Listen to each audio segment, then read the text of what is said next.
আসসালামু আলাইকুম আপুরা ভাইয়ারা, তোমরা সবাই কেমন আছো? আশা করি আল্লাহর রহমতে ইনশাআল্লাহ তোমরা সবাই ভালো আছো। আলহামদুলিল্লাহ আমিও ভালো আছি।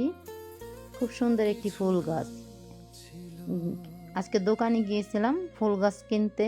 তো ওখানে যেয়ে দেখি এই ফুল গাছটা খুবই সুন্দর একটা ফুল গাছ, ঘেরানটা অনেক সুন্দর মাশাআল্লাহ। আমার তো এক নজর দেখেই ফুল গাছটা ভালো লাগছে। আজকে গরুর গোশত রান্না করব, আর সাথে বুরিন্দা ভাজবো আর বেগুন পুড়বো। আজকের খাবার এটা।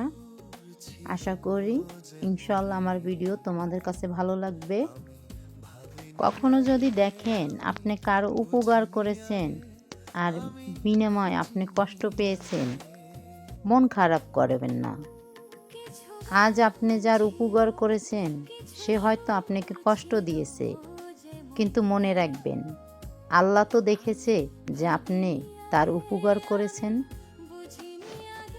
আল্লাহ চাইলে আপনাকে তার বিনিময়ে অনেক কিছু দিতে পারে। আর যার উপকার করেছেন সে আপনাকে কি দেবে?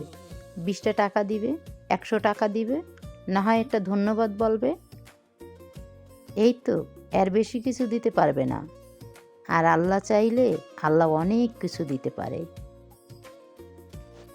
তো মন খারাপ করবেন না। যে মানুষ অন্য কারো ক্ষতি করে না, ক্ষতি করার চেষ্টা করেও না, ক্ষতি করার ভাবনাও ভাবে না, সেই মানুষটাকে আল্লাহ খুব পছন্দ করে। আমাদের জীবন থেকে অনেক মানুষ চলে যায়, আমাদেরকে ছেড়ে চলে যায়।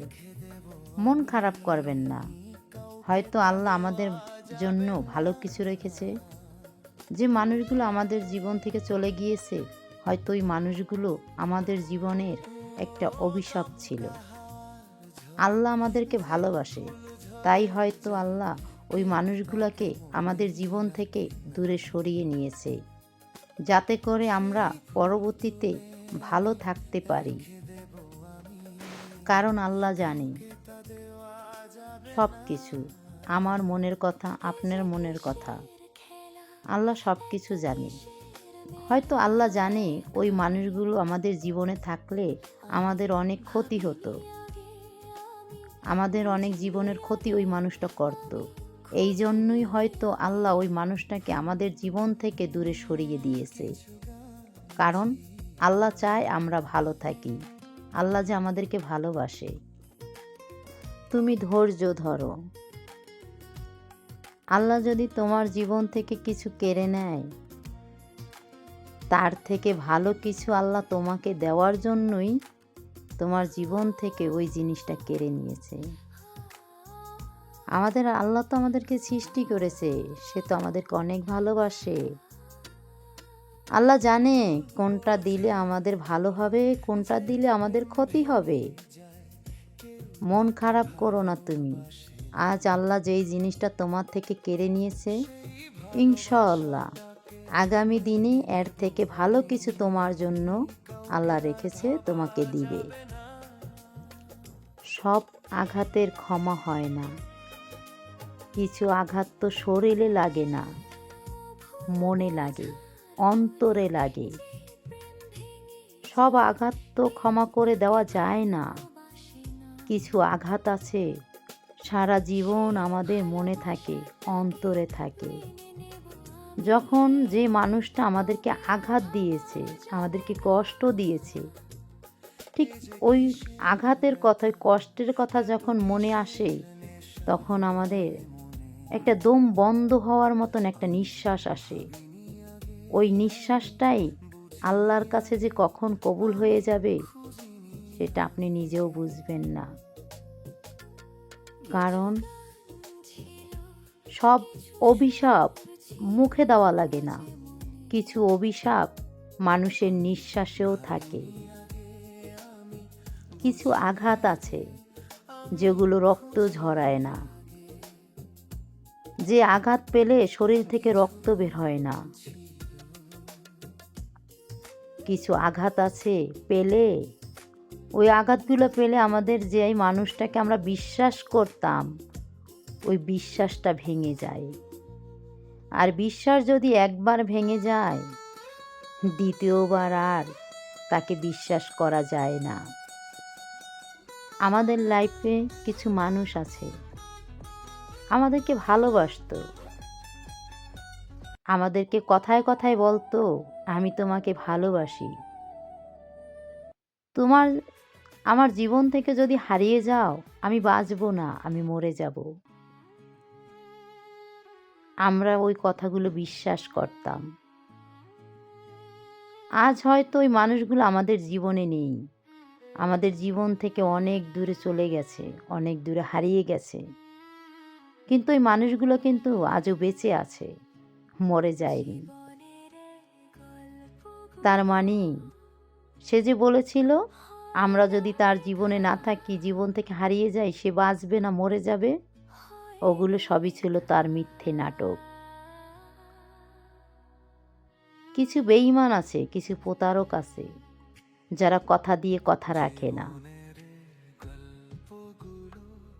কথায় আছে নদীর এপার ভাঙে ওপার গড়ে। বিশ্বাস করো, আজ যারা তোমাকে ভেঙেছে, তোমার বিশ্বাস ভেঙেছে, কাল ওরা নিজেরাই ভেঙে যাবে, কাল ওরা নিজেরাই ধোঁকা খাবে।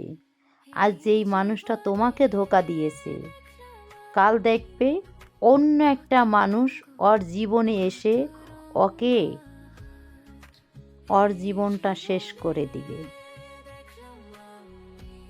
আজ ও তোমার বিশ্বাস ভেঙেছে, কাল দেখবে ওর বিশ্বাস অন্য কেউ ভেঙে দিবে। যেই কষ্ট ও তোমাকে দিয়েছে, ওই কষ্ট একদিন ঠিক ওই পাবে। কারণ কথায় আছে আল্লাহ ছাড় দেয়, ছেড়ে দেয় না। তুমি মনে করছো কি যেই মানুষটা তোমার বিশ্বাস ভেঙেছে, তোমার সাথে প্রতারণা করেছে, তোমার চোখের পানি ঝরাইছে, আল্লাহ আর বিচার করবে না? হে করবে, শুধু একটু সময় অপেক্ষা করো, দেখবে ঠিকই আল্লাহ আর বিচার করবে। আজ তুমি যাদের সাথে বসে এক টেবিলে খাবার খাচ্ছ, একই টেবিলে বসে চায়ের আড্ডা দিতে আসো, যেই মানুষগুলাকে তোমার কাছের মানুষ মনে করতে আসো, আর্থিক দিক থেকে তুমি একটু অভাবে পড়ো, একটু টাকা পয়সার দিক থেকে তুমি অভাবে পড়ো, ওই মানুষগুলাকে তুমি সেদিন তোমার পাশে পাবে না। তুমি ফোন দিবে, তোমার ফোনটা তারা রিসিভ করবে না, কারণ তারা জানে তুমি একটু কষ্টে আছো, তুমি একটু টাকার দিক থেকে অভাবে আছো, অর্থর দিক থেকে তুমি অভাবে আছো। আজ যাদের তুমি কাছের মানুষ মনে করো, ওই মানুষগুলো তোমার কাছের মানুষ থাকবে না। ওরা নিজেদের স্বার্থ আছে দেখা তোমার পাশে আছে।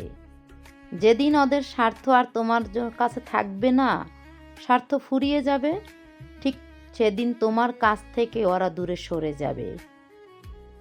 আমি অল্প অল্প করে নিজেকে সরিয়ে নিয়েছি সেই সব জায়গা থেকে, যেই সব জায়গায় আমাকে কোনো সম্মান দেওয়া হতো না, আমাকে কথায় কথায় অসম্মান করত, আমাকে ছোট করে কথা বলতো। আমি অল্প অল্প করে নিজেকে সরিয়ে নিয়েছি সেই জায়গা থেকে, যেই জায়গায় আমাকে কোনো মূল্য দেওয়া হতো না। সেই সব জায়গা থেকে আমি সরে গিয়েছি যেখানে আমাকে সম্মান করা হতো না। আমি এক হেরে যাওয়া নারী। প্রথমে হেরে গেছি আমার ভাগ্যের কাছে, দ্বিতীয়বার হেরে গেছি কাছের কিছু মানুষের কাছে, তৃতীয়বার হেরে গেছি ভালোবাসার মানুষটির কাছে। তবুও আমি হাল ছাড়িনি, কারণ আমি দেখতে চাই বাকি দিনগুলোতে কি আছে আমার কপালে। তুমি সত্য কথা বলো, আর তোমার সত্য কথায় যদি কারো জ্বলে, তাহলে তুমি মনে করবে যে তুমি সঠিক জায়গায় সঠিক কথা বলেছ, কারণ তুমি সত্য বলতে আসো। এই কারণে তার জ্বলে, কারণ সে যে সত্য পছন্দ করে না। আমি সব সময় চেষ্টা করি কিছু মানুষের সাথে সম্পর্ক ভালো রাখতে। তারা আমাকে যতই কষ্ট দিক না কেন, যতই আঘাত করুক না কেন, তারপরও আমি নিজে থেকে চেষ্টা করি তাদের সাথে সম্পর্ক ভালো রাখতে। কারণ আমি যে তাদেরকে ভালোবাসি। আমি জানি সম্পর্ক সম্মান করতে, সন সম্পর্কর মূল্য দিতে। কিন্তু দুঃখজনক হলেও সেই মানুষগুলো বারবার আমাকে ধোঁকা দেয়। তারা ভাবে আমি তাদের গাদ্দারি বুঝতে পারি না। তারা যে আমাকে বারবার ধোঁকা দেয় সেটা আমি বুঝতে পারি না। এটাই তারা ভাবে। কিন্তু না, আমি সবই বুঝতে পারি। কিন্তু আমি যে তাদেরকে সম্মান করি, আমি যে তাদেরকে ভালোবাসি, তাই জন্য তারা যতই আমাকে কষ্ট দিক না কেন, যতই আমাকে আঘাত করুক না কেন, আমি যে তাদেরকে ভালোবাসি, এই কারণে আমি তাদের সব কিছু দেখেও না দেখার ভান করি। আমি সেই মানুষটি যে আমি ভিতরে ভিতরে হাজারো বার ভেঙে গেছি। কিন্তু তারপরেও আমি নিজেকে আবার তৈরি করি। কারণ আমি বুঝতে দেই না যে আমি ভিতরে ভিতরে ভেঙে গিয়েছি। কারণ আমি যদি বুঝতে দেই আমার আশেপাশের মানুষগুলোকে যে আমি ভিতরে ভিতরে ভেঙে গিয়েছি, তাহলে তারা আমাকে বারবার ভেঙে দিবে। বারবার আমাকে ভেঙে গুঁড়ো করে ফেলবে। তাই আমার যতই কষ্ট হোক না কেন, আমি নিজেকে বারবার তৈরি করি। কারণ এটা যে আমি।